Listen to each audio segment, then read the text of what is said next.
You are stronger than your storms. Welcome to the Soft Girl Era podcast, where we unlearn survival and rediscover softness, rest, and radical joy. I'm your host, LeAnne Dolce, pronounced Dolce, like sweet softness whispered in French. And today I want to share something with you that I believe will shift the way you see your hardships, your setbacks, and your future. I recently had the honor of sitting down with Carmen Caples, a woman whose story and spirit embody what it means to keep going when everything in you wants to quit. Carmen is someone who has walked through storms that could have shattered her, but instead, those storms built her. She's a living testament to the power of faith, forgiveness, and the quiet strength that comes from staying soft even when life demands you harden. Her impact on the world is profound because she refuses to let pain have the final word. She chooses peace, she chooses to keep moving, and she chooses to believe that God is using every single storm to shape her into the woman she's becoming. Carmen's work touches the lives of Black professionals and entrepreneurs who are tired of pretending they have it all together, who are ready to stop performing strength and start experiencing peace. She's changing the world by reminding us that we don't have to carry everything alone and that softness is not surrender, it's strategy. And that's what I want to talk to you about today. Because if you're listening to this, chances are you've been through something. Maybe you're going through something right now. Maybe you're tired. Maybe you're wondering if it's worth it to keep pushing. Maybe you've fallen and you're not sure you have the strength to get back up. But here's what Carmen reminded me, and what I want to remind you: you are stronger than your storms. Let me say that again.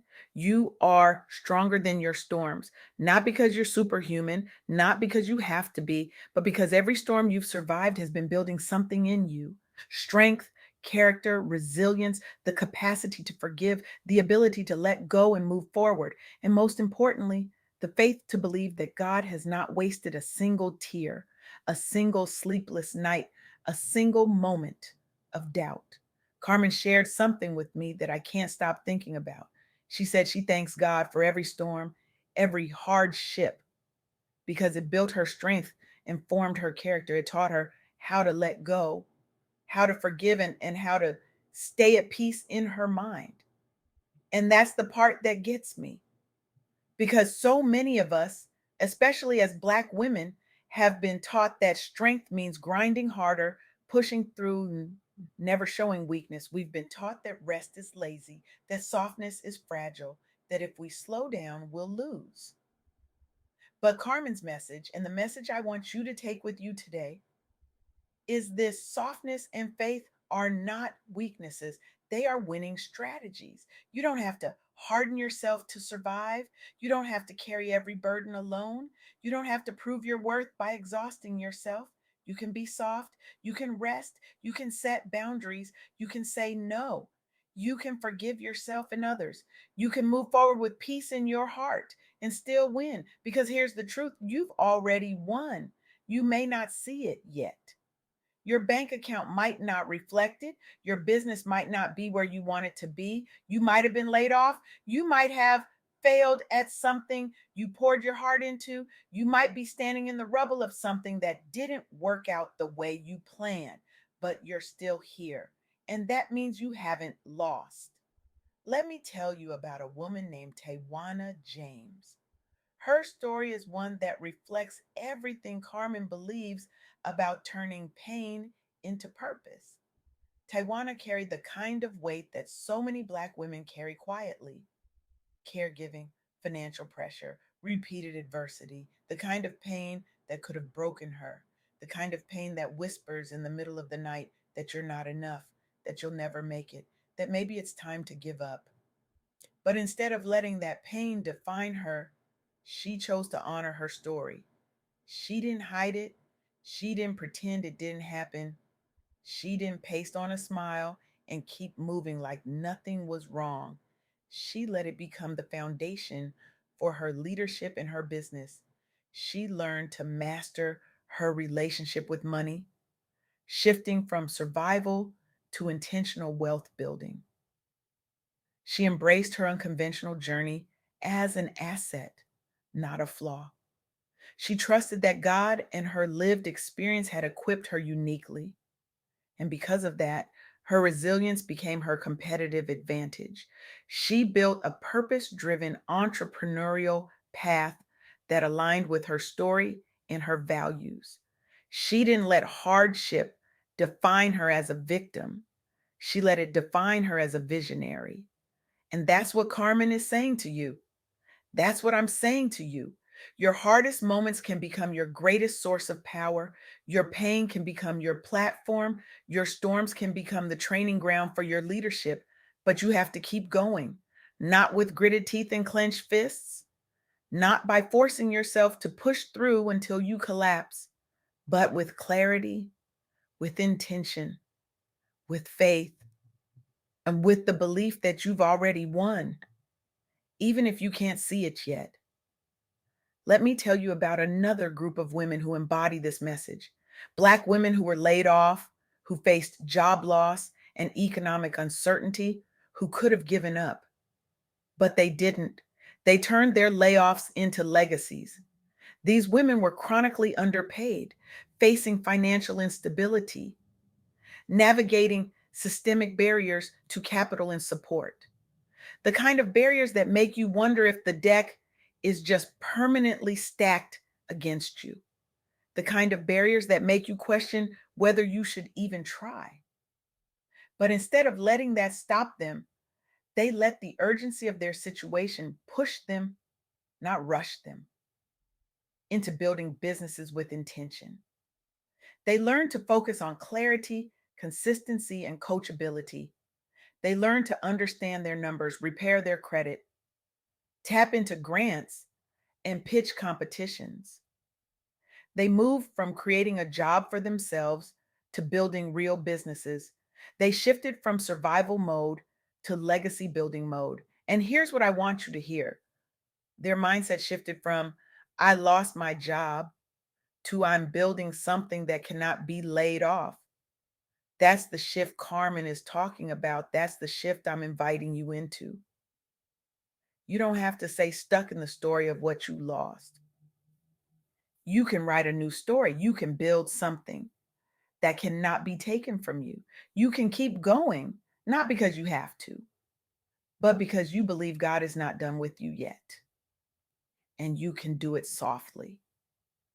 Let me tell you about Centrell Jones. She centers softness, support, and community as core strategies for Black professional women and entrepreneurs. She redefines what strength and success look like, because so many of us have been taught that rest and emotional vulnerability are weaknesses, that if we slow down, we'll lose opportunities or respect, that if we admit we're tired, we're admitting defeat. But Centrell models a different path. She treats rest, emotional wellness, and boundaries as powerful tools for sustainable leadership and wealth building, not liabilities. She encourages women to design business models and career paths that match their terms, not someone else's definition of success. And because of that, the women who adopt this approach experience more sustainable businesses, healthier nervous systems, and deeper alignment between their work and their calling. They keep going, not by hardening themselves, but by staying soft, supported, and spiritually grounded. And that's what Carmen is saying. That's what I'm saying.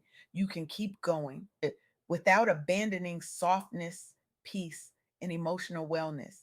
You can stay calm. You can stay caring. You can stay free in your mind. And you can still win, because keeping going doesn't mean keep suffering. It means keep moving with God, with peace, and with intention. So here's what I want you to do. First, recommit to your God given vision, even if you've fallen or paused. Take time this week to write out or revisit your vision. Why are you doing this? What has God placed on your heart? What does victory look like for you? Not what someone else told you it should look like. What does it look like for you? Second, choose one storm you're facing right now and decide how you will stand back up. Identify a specific challenge, financial, emotional, career, or business, and write down one concrete step you will take in faith to move forward instead of giving up. Just one step. You don't have to have the whole plan figured out. Just take one step. Third, build in softness and peace as part of your strategy, not as a reward for later. Create one new boundary or one restorative practice: rest, prayer, journaling, therapy, quiet time, something that allows you to stay calm, caring, and peaceful while you keep going. And fourth, treat your work like a calling, not just a struggle. Whether you're in a 9 to 5 or running a business, start approaching it with clarity and intention. Know your numbers, know your goals, know your next faithful step. Because here's what I want you to remember: you are stronger than your storms. Softness and faith are powerful strategies for success, and you must keep going, but with clarity, intention, and belief that you've already won. Not with endurance that exhausts you, not with grinding that breaks you, but with peace, with purpose, with the quiet confidence that God has not wasted a single storm in your life. Carmen Caples reminded me of this. And I'm reminding you, you may fall, but by God's strength, you can get up and win over and over again. You don't have to rush. You don't have to panic. You don't have to prove anything to anyone. You just have to keep going until God says it's over. Not your bank account, not a layoff, not a failed launch, not anyone else's opinion. God. And until God says it's over, you keep moving with softness, with faith, with peace in your heart and freedom in your mind. So here's my challenge to you today: stop waiting for permission to rest. Stop waiting for the storm to pass before you decide you're worthy of peace. Stop believing that your value is tied to how much you can endure without breaking. You are not here to survive. You are here to thrive. You are here to build. You are here to lead. You are here to love yourself enough to say no, to set boundaries, to choose softness over suffering. And if no one has told you this today, let me be the one. You've already won. The fact that you're still here, still listening, still trying, that's the victory. The fact that you haven't given up, that you're still believing God has something more for you, that's the win. So take a breath. Let your shoulders drop. Unclench your jaw. You don't have to carry this alone. You don't have to figure it all out today. You just have to take one more step, one more faithful step, and trust that every storm you've survived has been building you for something greater. Now go write that vision. Go take that step. Go build that boundary. Go create that life you've been too afraid to dream about because you thought you didn't deserve it. You do. You deserve peace. You deserve rest. You deserve softness. You deserve to win. And you will, because you are stronger than your storms.